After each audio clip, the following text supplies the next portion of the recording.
Angie Gonzalez with the New York 1 Minute. Tragedy in Queens. 3 men are dead after their car plunges into a creek. It happened shortly before 5 this morning near the LIE in Long Island City. A 5-alarm fire tears through a Chinese restaurant in Manhattan overnight. The FDNY tells us that the building was old, making the flames hard to put out. 2 firefighters were hurt but are expected to be okay.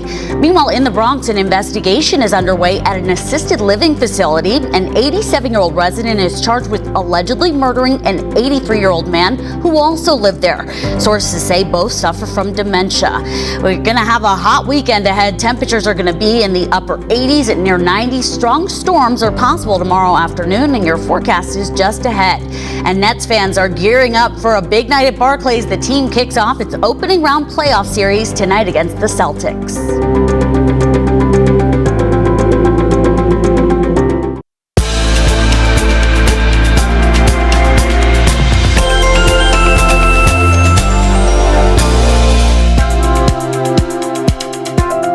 Details on those stories in just a moment, but first let's take a quick look at the forecast. It's time now for your weather on the ones. A primarily dry day is expected across the 5 boroughs on Saturday, with the exception of a stray shower or a rumble of thunder. Afternoon highs are going to reach the mid-80s. For tonight, any shower is going to come to an end in the early evening or so, leaving us with partly cloudy skies and dry conditions. Overnight lows are only going to dip into the upper 60s, so there's a mild night ahead. As for Sunday, most of the day is dry with highs in the upper 80s.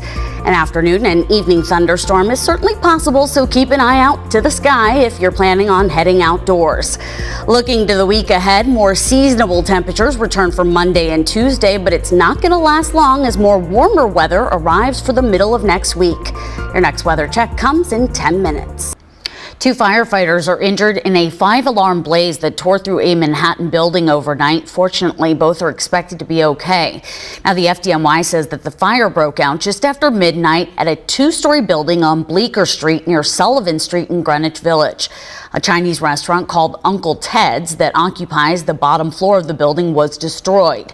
Nearby residents said that the restaurant was one of their favorites in the neighborhood.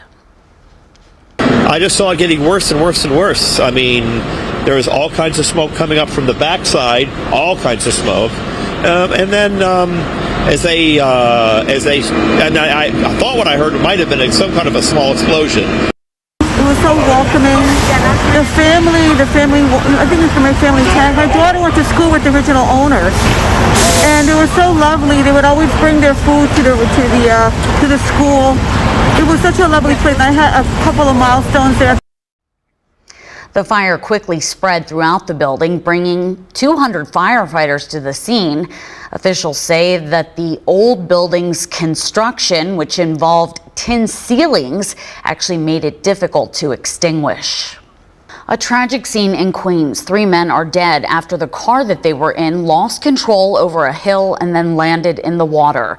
Now, this happened just before 5 this morning in an isolated area off Borden Avenue near the LIE in Long Island City. NYPD dive teams recovered the men inside a Honda Civic with New York license plates. They were taken to local hospitals but did not survive. One man was 30, another 25. Police are working to identify the age of the 3rd man. It is still not clear yet exactly how their car ended up in the water. Police are still at the scene investigating. Police arrest a resident of an assisted living facility in the Bronx for allegedly killing another resident. Now, sources tell us both suffer from dementia. 87-year-old Clifton Bourne is charged with the murder of 83-year-old Lloyd Godfrey.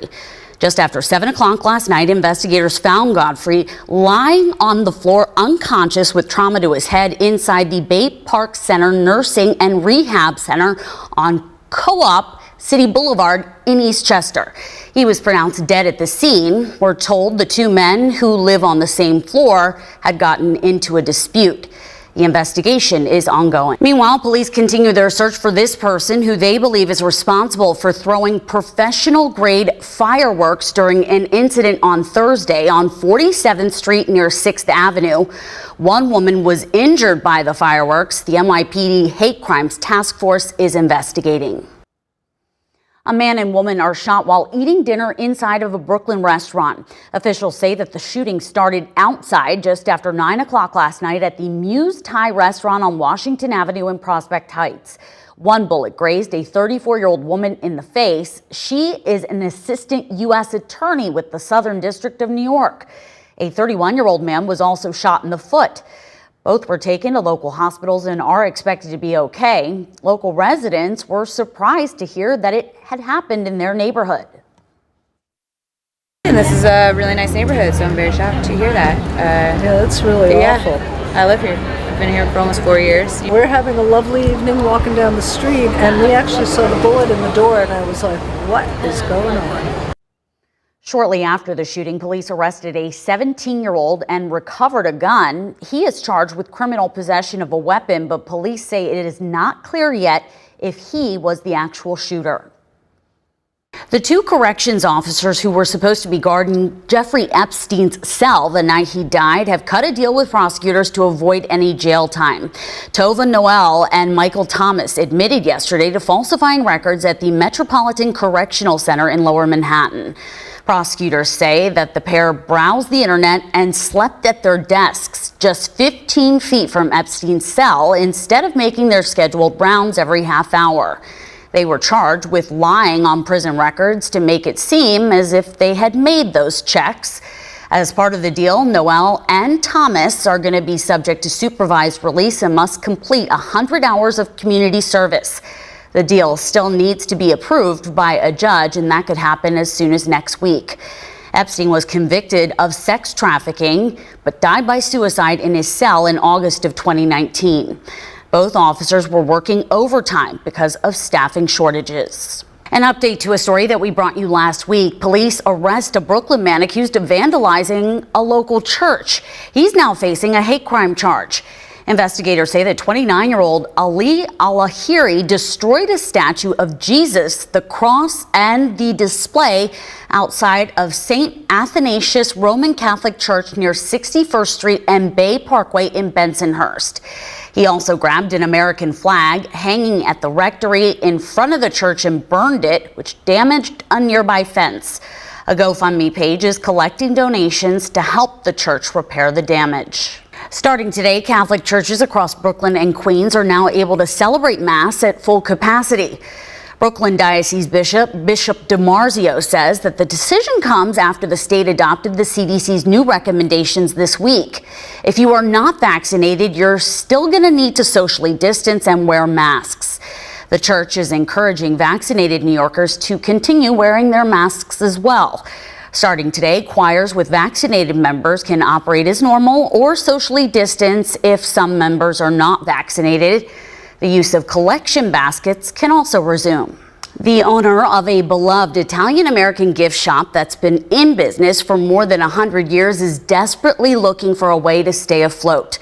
As New York One's Ron Lee tells us, the pandemic has delivered a significant blow to both his shop and his family. If you've walked through Midtown recently, you may have noticed some foot traffic is picking up again as workers start to come back.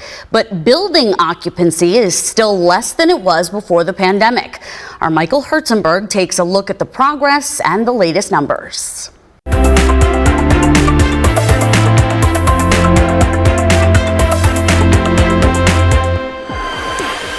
It's time for a break, but don't go away. There's more news ahead, including another look at our Weather on the One's forecast. I'm Angie Gonzalez with the New York 1 Minute. A Brooklyn man is now facing federal arson charges after allegedly vandalizing two houses of worship in the past week. Police say that the 29-year-old was arrested and charged with setting fire to a yeshiva and synagogue in Brooklyn Wednesday. Investigators also say he vandalized a Catholic church and is facing hate crime charges. Meantime, tragedy in Queens. 3 men are dead after their car plunges into a creek. It happened shortly before 5 this morning near the LIE in Long Island City. A fire tears through a Chinese restaurant in Manhattan overnight. 2 firefighters were hurt but are expected to be okay. The hot weekend continues. Temperatures are going to be in the upper 80s, near 90. Strong storms are possible tomorrow afternoon. Your full forecast is ahead. And Nets fans gearing up for a big night at Barclays. The team kicks off its opening round playoff series tonight against the Celtics.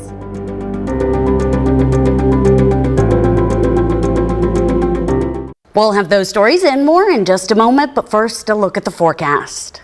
A mostly dry day is expected with a mix of sunshine and clouds. A stray shower is also possible, especially for the second half of the day. Highs are going to be in the mid-80s. The extended forecast features another chance for a shower or a storm on Sunday as highs rise into the upper 80s. Returning to more seasonable conditions to start off the new work week with highs near 70. Your next weather check comes in just 10 minutes. Mayor de Blasio says that as of today, the city has administered 7.8 million COVID-19 vaccine shots. The city's 7-day average positivity rate is 1.22%. There are 456 new COVID cases and 93 new hospitalizations. Governor Cuomo announces that the state's lowest single-day positivity rate was achieved since September 4th. It is 0.80%. The state's 7-day average positivity rate has now dropped to 0.95%. There are 1,300 COVID-19 hospitalizations across the state, and 24 New Yorkers died of COVID-19 yesterday. Governor Cuomo also reports that 54.4% of adult New Yorkers have completed their vaccine series, and 63.3% have received at least one dose. 109,000 doses were administered over the past 24 hours. Governor Cuomo says that more than 1 million New Yorkers have signed up for a digital COVID-19 Excelsior Pass. The state launched the free platform back in March. It allows you to present proof of vaccination or a negative test result if you've received either of those in New York State. It is now being widely used at venues, universities, sports stadiums, and businesses statewide. Once downloaded to your smartphone, a QR code scan confirms proof of vaccination or a negative test. Those who are vaccinated can retrieve their pass 15 days after their final dose, and it's valid for 365 days. Visit EPASS.NY.GOV to download the app and set up your pass. Tens of thousands of 8th graders received offers to public high schools this week, and some are going to be heading to schools that just last year would have been difficult to get into because of where the students lived. New York One's education reporter Jillian Jorgensen has the story. Republican candidates looking to succeed James Otto as Staten Island's borough president squared off during a debate right here on New York One. Starting off, candidates Letitia Romario, Vito Fasella, and Stephen Matteo agreed that they believe the next borough president is going to need to undo actions taken by the city government that they say hurt Staten Island businesses. If anything, the start would be to bring those small business owners into Borough Hall, open the doors so that at least they have a voice. Will not be quiet when they only give small business grants according to zip codes, because small businesses suffer whether they're in a low economic area or not. Whether it's starting with small events or showing Staten Islanders that our businesses are open and to come be there. And I will be a leader in that and expanding aids and merchants groups throughout the other parts of Staten Island. Candidates were also impassioned about what they describe as a failure by the mayor's administration to address homelessness and the effectiveness of homeless shelters. They don't work at all. They don't work for communities. They don't work for the people that they're supposed to serve. This mayor is trying to foist upon communities his failure to create affordable housing throughout New York City. That's the problem. We don't know with the administration and their numbers. And quite frankly, they have never had a real discussion with any elected official about the need. The primary election for that race is June 22nd, with early voting beginning on June 12th. The candidates for mayor are back on the campaign trail this weekend after another long week of events and getting their message out. Multi-million-dollar ad campaigns are now taking over the airwaves, and Andrew Yang is getting flack over some lapses. Political reporter Bobby Kuza brings us up to date. That's all the news for this half hour. Thanks so much for joining us. Dean Meminger is coming up next with a look at all your top stories and the Sunday forecast. Don't go away.